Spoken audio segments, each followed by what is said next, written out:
Achieve ಮಾಡಿದೆ ಅಂತಾದ್ರೆ ಅದ್ರ ಜೊತೆಗೆ fastest growing major economy in the world ಅನ್ನುವಂತಹ ಕೀರ್ತಿಯನ್ನ ಪಡೆದಿದೆ ಅನ್ನೋದಾದ್ರೆ ಅದು ಭಾರತದ ಇಕಾನಮಿ ಮಾತ್ರ. ಈ ಬಜೆಟ್ ಈ ನಮ್ಮ ಇಕನಾಮಿಕ್ ಗ್ರೋತ್ ಕಳೆದ 10 ವರ್ಷದಲ್ಲಿ ನಾವೇನು ಈ ಗ್ಲೋಬಲ್ ಅನ್ಸರ್ಟನಿಟೀಸ್ ಮಧ್ಯದಲ್ಲಿ ಅಚೀವ್ ಮಾಡಿದೀವಿ ಅದನ್ನ ಇದೇ ರೀತಿ ಮುಂದುವರಿಸುವಂತ ಮತ್ತೆ ಪ್ರಧಾನಮಂತ್ರಿಗಳು ಪ್ರತಿ ಸಾರಿಯೂ ಕೂಡ ವಿಕಸಿತ ಭಾರತ 2047 ಅನ್ನುವಂಥ ಅವರ ಕಲ್ಪನೆಯನ್ನ ಭಾರತದ ಕಲ್ಪನೆಯನ್ನ ಸಾಕಾರಗೊಳಿಸಲಿಕ್ಕೆ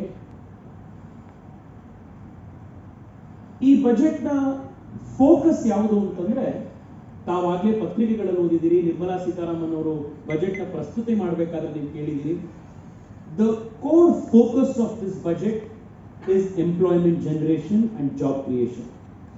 ಮೂರೇ ಪದದಲ್ಲಿ ಇಡೀ ಬಜೆಟ್ನ ಮೊದಲನೇ ಲೈನ್ ನಿಂದ ಲಾಸ್ಟ್ ಲೈನ್ ನ ಬಜೆಟ್ ನ ಸಾರನ ನಾವು ಸಮರೈಸ್ ಮಾಡಬೇಕು ಅಂತಂದ್ರೆ ಜಾಬ್ಸ್ ಜಾಬ್ಸ್ ಅಂಡ್ ಜಾಬ್ಸ್, ಇದು ಈ ಬಜೆಟ್ ನ ಸ್ಪಿರಿಟ್ ಇರುವಂತದ್ದು. Everything, every announcement made in the budget is aim at this single objective. ಯಾಕೆ ಇದು ಬಹಳ ಇಂಪಾರ್ಟೆಂಟ್ ಇದೆ ಅಂತ ಬಿಡಿಸಿ ಹೇಳಬೇಕಾಗಿರುವಂತಹ ಅವಶ್ಯಕತೆ ಇಲ್ಲ ಈ ಆಡಿಯನ್ಸ್. ಪ್ರಪಂಚದ ಅತ್ಯಂತ ದೊಡ್ಡ ಜನಸಂಖ್ಯೆ ಹೊಂದಿರುವಂತಹ ದೇಶ ಕೂಡ ಭಾರತ. ಈ ಜನಸಂಖ್ಯೆಯಲ್ಲಿ 18ರಿಂದ 35 ವರ್ಷದ ಅಂದ್ರೆ ಉದ್ಯೋಗ ಮಾಡುವಂತಹ ವಯಸ್ಸಿನ ಕೈಗೆ ಕೆಲಸ ಬೇಕಾಗಿರುವಂತಹ, ತನ್ನ ಕಾಲ ಮೇಲೆ ತಾನು ನಿಂತ್ಕೊಳ್ಬೇಕಾಗಿರುವಂತಹ ಅನಿವಾರ್ಯತೆ ಇರುವಂತಹ ವಯಸ್ಸಿನ ಜನ ಇರುವಂತಹ ಪ್ರಪಂಚದ ಲಾರ್ಜೆಸ್ಟ್ ಪಾಪ್ಯುಲೇಷನ್ ನೇಷನ್ ಯಾವುದು ಅಂದ್ರೆ ಭಾರತ. ಮೊನ್ನೆ ಪ್ರೆಸೆಂಟ್ ಮಾಡಿದಂತ ಇಕನಾಮಿಕ್ ಸರ್ವೆಯಲ್ಲಿ ಇದನ್ನ ನಂಬರ್ಸ್ ಅಲ್ಲಿ ನಾವು ಅದನ್ನ ಕ್ಯಾಪ್ಚರ್ ಮಾಡಿದ್ವಿ. India today has 650 million young people in the population of 18 to 35. ಈ 650 ಮಿಲಿಯನ್ ಎಷ್ಟು ದೊಡ್ಡದು ಅಂದ್ರೆ ಅಮೆರಿಕ ದೇಶದ ಟೋಟಲ್ ಪಾಪ್ಯುಲೇಷನ್ 2ರಷ್ಟು. ಸೊ ಯಾವುದೇ ಸರ್ಕಾರಕ್ಕೂ ಕೂಡ ನಮ್ಮ ಎದುರುಗಡೆ ಇರುವಂತಹ ಬಹಳ ದೊಡ್ಡ ಸವಾಲು ಇವತ್ತು ಏನು ಅಂತಂದ್ರೆ how to employ gainfully this 650 million people.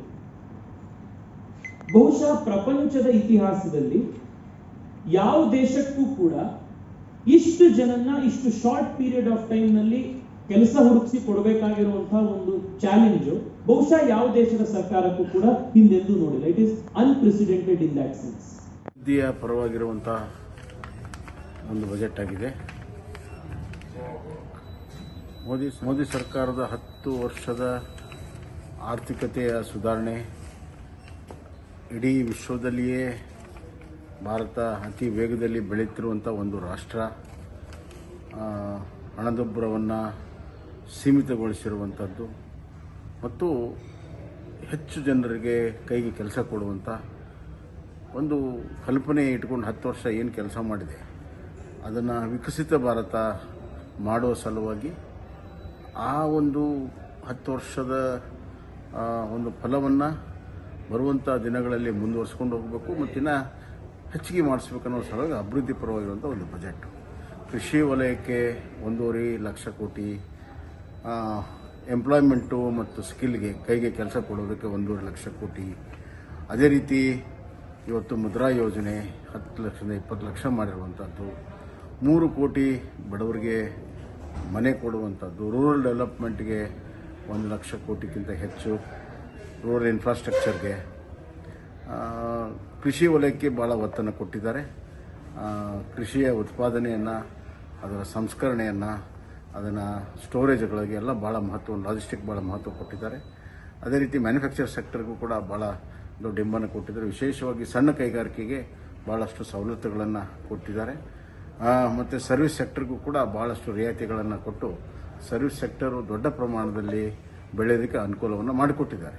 ಈ 3 ಸೆಕ್ಟರ್ಗಳಲ್ಲಿ ಹೆಚ್ಚಿಗೆ ಹಣ ಹೂಡಿಕೆ ಮಾಡೋ ಮುಖಾಂತರ ದೇಶದ ಆರ್ಥಿಕತೆಯನ್ನು ಇನ್ನಷ್ಟು ಗಟ್ಟಿಗೊಳಿಸುವಂಥ ಕೆಲಸವನ್ನು ಇವತ್ತು ಮಾಡ್ತಾಯಿದೆ. ಅದರ ಜೊತೆಗೆ ಸೋಷಿಯಲ್ ಜಸ್ಟಿಸನ್ನು ಕೊಡೋ ಸಲುವಾಗಿ ಎಜುಕೇಷನ್ನು, ಎಂಪ್ಲಾಯ್ಮೆಂಟು ಮತ್ತು ಹೆಲ್ತ್, ಈ ಸೆಕ್ಟರ್ಗಳಿಗೆ ಅತ್ಯಧಿಕ ಒಂದು ಹಣವನ್ನು ಕೊಟ್ಟಿರುವಂಥದ್ದು ಅತ್ಯಂತ ಸ್ವಾಗತವಾಗಿರುವಂಥದ್ದು.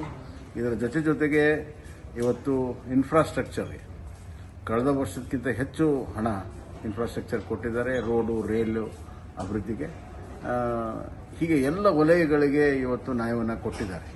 ಅದರ ಜೊತೆಗೆ ಮಹಿಳೆಯರ ಸಬಲೀಕರಣ, ಮಹಿಳೆಯರಿಗಾಗಿ ವಿಶೇಷವಾಗಿರುವಂಥ ಕಾನೂನು ಮತ್ತು ಪವರ್ ಸೆಕ್ಟರನ್ನು ದೊಡ್ಡ ಪ್ರಮಾಣದಲ್ಲಿ ಬದಲಾವಣೆ ಮಾಡೋ ಸಲುವಾಗಿ ಟ್ರಾನ್ಸಿಷನ್ ಏನಾಗ್ತಾ ಇದೆ ಅಲ್ಲಿ ರಿನ್ಯೂವಬಲ್ ಎನರ್ಜಿಗೆ ಹೆಚ್ಚು ಮಹತ್ವವನ್ನು ಕೊಟ್ಟು ಇವತ್ತು ಮಾಡಿದ್ದಾರೆ. ಪ್ರಧಾನಮಂತ್ರಿ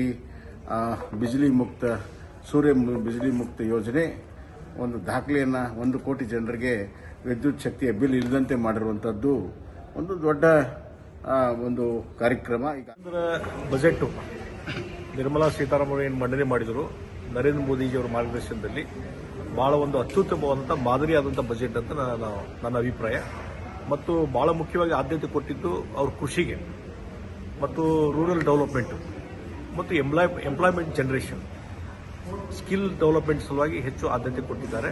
ಮತ್ತು ಇನ್ಫ್ರಾಸ್ಟ್ರಕ್ಚರ್ ಇದಕ್ಕೂ ಸಹಿತ ಹೆಚ್ಚು ಆದ್ಯತೆ ಕೊಟ್ಟಿದ್ದಾರೆ. ಮತ್ತು ಮಧ್ಯಮ ವರ್ಗದವರು ಮತ್ತು ಸ್ಯಾಲರಿಡ್ ಪರ್ಸನ್ ಇರೋದಿಲ್ಲ ಅವ್ರಿಗೇನು ಇನ್ಕಮ್ ಟ್ಯಾಕ್ಸ್ ಒಂದು ವಿನಾಯಿತಿ ಕೊಡುವ ಮುಖಾಂತರ ಬಹಳ ದೊಡ್ಡ ಕೊಡುಗೆಯನ್ನು ಕೊಟ್ಟಿದ್ದಾರೆ. ಹೀಗಾಗಿ ಇದೊಂದು ಓವರಾಲ್ ಅಭಿವೃದ್ಧಿ ಪರವಾದಂಥ ಒಂದು ಬಜೆಟ್. ಇದರಿಂದ ದೇಶದಲ್ಲಿ ಇನ್ನೊಂದು ದೊಡ್ಡ ಪ್ರಮಾಣದಲ್ಲಿ ಬದಲಾವಣೆ ಆಗಲಿಕ್ಕೆ ಸಾಧ್ಯತೆ. ಇಲ್ಲಿವರೆಗೆ ಜನ ಏನು ಬಯಸ್ತಾ ಇದ್ರು, ಒಂದು ಹೆಚ್ಚಿನ ರೀತಿಯಾದ ಉದ್ಯೋಗಾವಕಾಶ ಸಿಗಬೇಕು ಯುವಕರಿಗೆ, ಮತ್ತು ಅದರ ಜೊತೆಗೆ ಸ್ಕಿಲ್ ಇಂಡಿಯಾ ಮುಖಾಂತರ ಇವತ್ತೇನು skilled labours, skilled employees, skilled officers, skilled ಒಂದು ಜನರೇಷನ್ನು ಇದು ಕ್ರಿಯೇಟ್ ಆಗಬೇಕಂತಿಲ್ಲ, ಅದಕ್ಕೆ ಹೆಚ್ಚು ಆದ್ಯತೆ ಕೊಡುವಂಥ ಕೆಲಸ ಮಾಡಿದ್ದಾರೆ.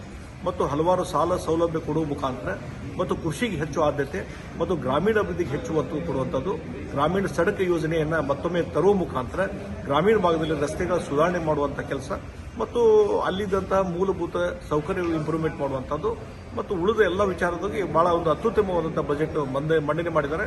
ನಿರ್ಮಲಾ ಸೀತಾರಾಮನ್ ಅವರಿಗೆ ಮತ್ತು ನರೇಂದ್ರ ಮೋದಿಜಿಯವರಿಗೆ, ನಮ್ಮ ದೇಶದ ಪ್ರಧಾನಮಂತ್ರಿ ಅವರಿಗೆ ನಾನು ಅಭಿನಂದನೆಗಳನ್ನು ಸಲ್ಲಿಸುತ್ತೇನೆ.